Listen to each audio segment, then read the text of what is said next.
대장동 개발 특혜 의혹 수사 속보 알아보겠습니다. 검찰이 화천대유 대주주 김만배 씨를 조사한 데 이어서 오늘 유동규 전 성남도시개발공사 본부장을 다시 소환했습니다. 자세한 내용은 서울중앙지검에 나가 있는 취재 기자 연결해서 알아봅니다. 박수주 기자. 네, 서울중앙지검 전담수사팀이 오늘 오전 10시부터 구속된 유동규 전 본부장을 다시 불러 조사하고 있습니다. 어제 유 전 본부장의 뇌물을 줬다는 의혹을 받는 화천대유 대주주 김만배 씨를 불러 14시간 넘는 강도 높은 조사를 벌인 데 이어 유 전 본부장을 다시 소환한 겁니다.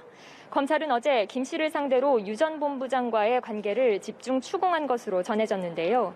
앞서 정영학 회계사가 제출한 녹취록에는 김 씨가 천화동인 1호 지분 절반이 그분의 것이라고 말한 내용이 담긴 것으로 알려져 논란이 됐습니다.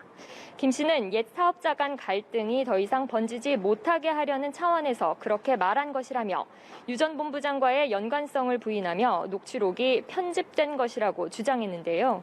검찰은 천화동인 1호의 실소유주 의혹 규명을 위해 유 전 본부장을 상대로 추가 조사를 이어가고 있는 것으로 보입니다. 검찰은 또 오후 2시부터 유 전 본부장 밑에서 대장동 사업 실무 책임을 맡았던 김문기 성남도시개발공사 개발사업 1처장도 다시 불러 조사하고 있습니다. 네, 이런 가운데 김만배 씨 측은 어제 검찰 조사에서 문제가 있었다 이렇게 주장을 하고 있지요.